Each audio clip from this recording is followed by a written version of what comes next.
Dr. Rachel Vreeman is a leading expert in global health and health systems design. She is the global head of health system design at Mount Sinai and has spent her career focused on improved health outcomes in low-resource settings, particularly for children.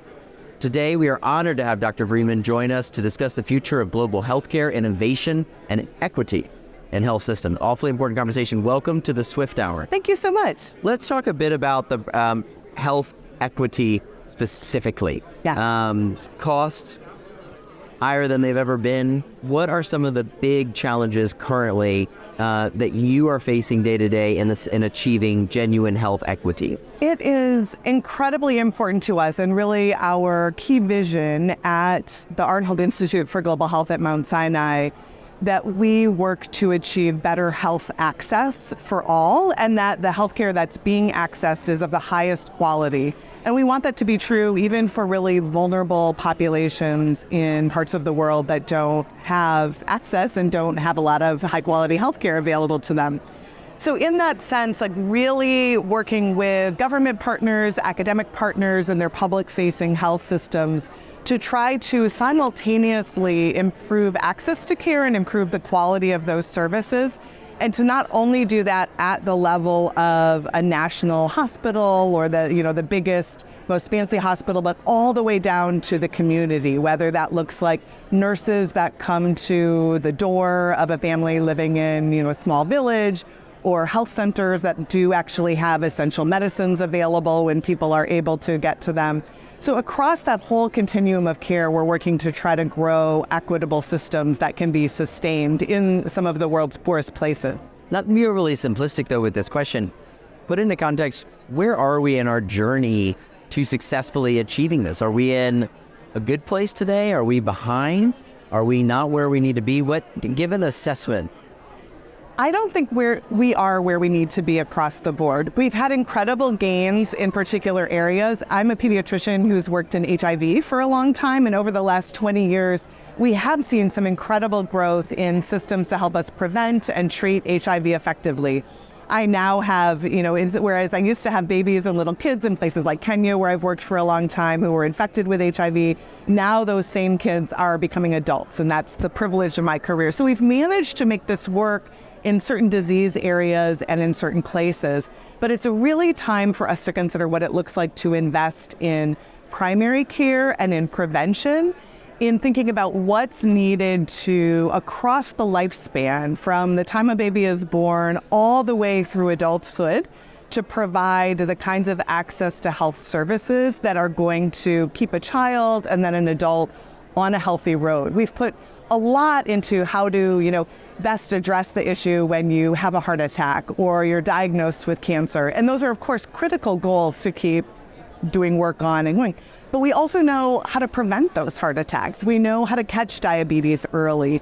We know how nutrition and staying in school and appropriate mental health support for teenagers can prevent a whole host of health complications down the road.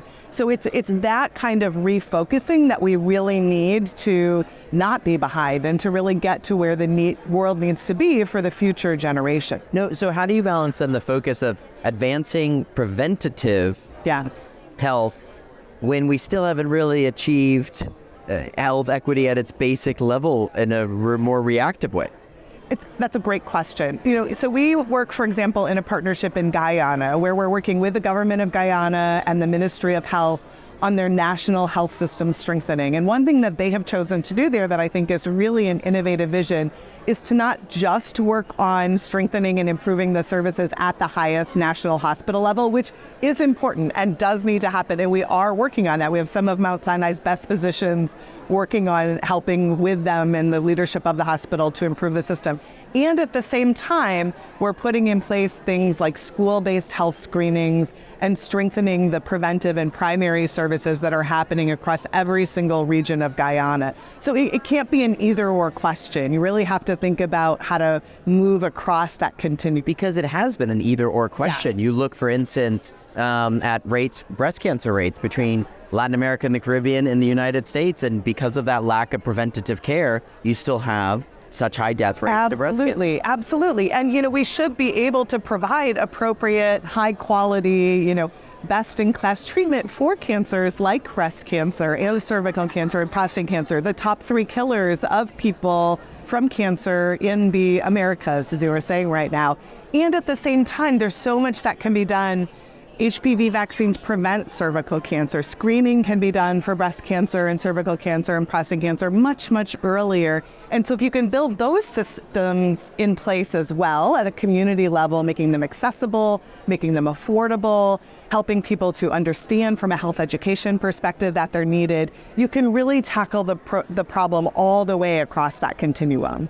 How do you engage when it comes to public policy? Because there's only so much that a private institution, I hope I'm articulating that properly, as a private institution, there's only so much you can do at scale. And so how much of your time is spent educating or to some extent moving to advance certain things you need the public sector to do? That's also a great question. So in the global health at Mount Sinai, what we've chosen to do in our partnerships is to align partners that include global academic health centers and their public-facing health systems, so the medical schools and the hospitals with them, and the government partners in those places, like the Ministry of Health in Kenya or Ministry of Health in Nepal, the Ghana Health Service, for example, that we work with. And what we have found that does is not only does it give us the ability to work with them to really implement transformation in that health system, but also we're, on the one hand, training the next generation of healthcare workers who are going to be leading healthcare for that country. And we're connecting in with their government partners so that the things that we're finding that work can then be scaled up regionally and even nationally at those levels. So we found that this constellation of academic partners and government partners, very often with private and corporate funding to help us in these efforts in specific areas, those investments together in this kind of partnership have this pathway for the impact to grow. So a lot of our policy work then ends up being done not only by our local partners, the physicians and the researchers and academic leaders in those countries who we've been working with for decades, but also it gives them a voice in the government about what works here, what works for your biggest and best hospital system, and how do we scale that up across the country. And then other countries pay attention. The World Health Organization and others say, oh, this is working across Kenya. We want to make that a global recommendation. Or this model of care in Nepal is really shown to be effective. The government of Nepal has now taken it up. We want to see that move further across Asia. Dr. Vreeman, I was when I first heard about Mount Sinai doing things in other countries, I thought, oh, that's interesting. Why? Why are you doing so much internationally today? This is part of how we achieve Mount Sinai's vision of finding a way to provide access to the best quality of healthcare for all. It's critical to our mission, both our academic mission in terms of the kinds of healthcare change we want to bring about, in the kinds of healthcare leaders and workers we want to develop. And we feel passionately that it's the right thing to do. We want to bring the best thinkers, physicians, health systems designers to work on the challenges of healthcare systems in vulnerable places around the world. Well, Dr. Vreeman, thank you so much for joining me. It was great to be with you, and exciting to hear about not just the work you're doing in the U.S., but the work internationally around health equity and around advancing preventative care. So thank you so much. Thank you. I really appreciate it. Appreciate the opportunity. Thanks.